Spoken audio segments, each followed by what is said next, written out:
Look at your hand right now. Really look at it. Touch the device you are watching this on. It feels solid. It feels undeniable. It feels heavy. You are absolutely certain that this moment is real and everything else is a fantasy. But you are making a logical error, a fatal flaw in perception that you commit every single second. Science tells us that the atoms in your hand are 99.9999% empty space. If you removed the empty space from all the humans on Earth, the entire population would fit inside a sugar cube. So why does your hand feel solid? It is a trick of resistance. Electromagnetic fields repelling each other. Your brain, which sits in total darkness inside your skull, is interpreting electrical signals and constructing a 3D hologram that you call the world. You think this world is real because it feels consistent.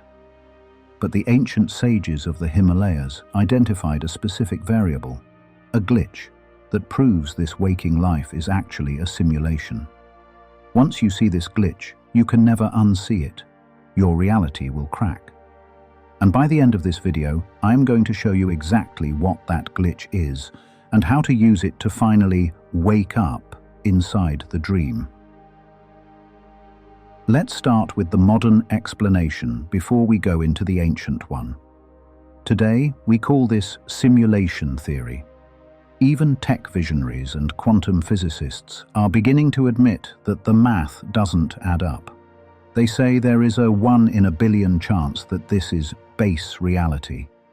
They look at the pixelation of subatomic particles and they see computer code. Think about it. When you play a video game, the computer only renders the room you are standing in. The rest of the game world doesn't exist until your character walks into it. Quantum physics has found something terrifyingly similar. It's called the observer effect. Particles do not exist in a definite state until they are observed. The universe is waiting for you to look at it before it decides to exist. But science is stuck on the mechanics. They are studying the pixelation of the walls. The sages found the exit. Ramana Maharshi didn't need a supercomputer or a particle accelerator to prove this world is an illusion. He used a simple, brutal logic that destroys the reality of the waking world in 3 steps. Most people fail at step 2. Step 1 is the investigation of the night dream. We dismiss dreams. We say, oh, it was just a dream. But Ramana asks us to pause and look closer. Think about the dream you had last night. While you were in it, did you know it was fake? No. If a tiger chased you in the dream, your heart raced. If you fell, you felt the drop. If you were thirsty in the dream, only dream water could quench your thirst. The dream world felt 100% solid, 100% emotional, and 100% real while you were inside it. You never stopped in the dream and said, "This is an illusion." You only realized it was an illusion after you woke up. So, here is the terrifying question.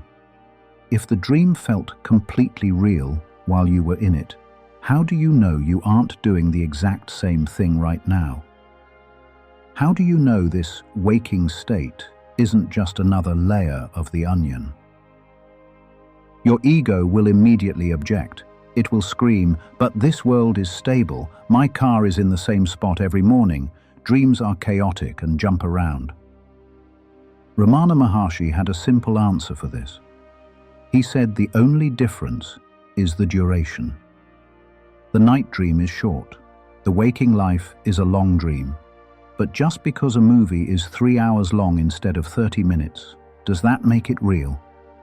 In a dream, you can live a lifetime in 15 minutes. Time is elastic.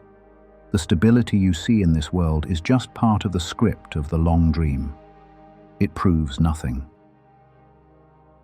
This brings us to step 2, the proof of deep sleep.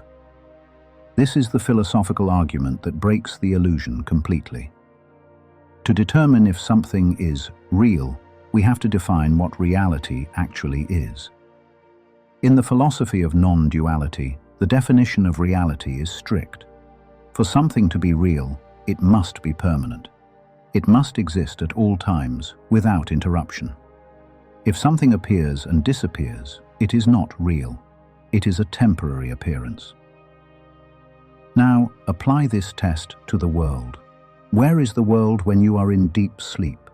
I don't mean dreaming, I mean deep, dreamless slumber. Where is your bank account? Where is your job stress? Where is your family? Where is your own body? They vanish. For 8 hours every night, the entire universe dissolves into absolute nothingness. There is no time, there is no space, there is no you. Now the mind will argue. It will say, but the world is still there. My partner is sleeping next to me. They can see me sleeping. Ramana Maharshi destroys this argument effortlessly. He asks, does your partner exist in your deep sleep? No. The partner who sees you sleeping is part of the world that has vanished. You are using the testimony of a character in the movie to prove the movie is real. Your experience of the world requires your mind to be active. When the mind shuts down in deep sleep, the world shuts down. Ramana taught that the world is like a picture projected onto a screen. When the projector is turned off, the picture disappears. If the world leaves you every night, it cannot be the ultimate reality. It is a mental projection that comes and goes. So, if the world isn't real because it disappears, and the dream isn't real because it disappears, what is? This brings us to step 3, the glitch. If you look closely at your experience, there is one single factor that never disappears. One thing that remains constant in the dream, in the waking, and in deep sleep. What is it? You. But not the you that you think you are. Not your name. Not your body. The witness. You are there in the dream, witnessing the chaos. You are there right now, witnessing these words. And this is the key. You were there in deep sleep. You might say, no, I wasn't. It was blank. I knew nothing. But Ramana asks, who is the witness that knows it was blank? If you weren't there, you wouldn't be able to say, I slept happily. You were there. You were just aware of nothingness. You were the silent witness of the dark. This is the glitch. You have confused the movie for the screen. Imagine a cinema.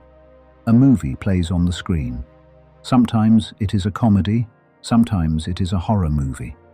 Fire appears on the screen, but the screen does not burn. Water appears on the screen, but the screen does not get wet. The movie ends. The screen remains white and pure. You are the screen. The ancient texts call this Turiya, the fourth state. It is the background awareness that holds the waking world, the dream world, and the sleep state. The world is a movie of light and shadow playing on the screen of your consciousness. So why does this matter? Why is this practical? Okay, I'm the screen, but I still have to pay my bills. Yes, but the shift in perspective changes everything.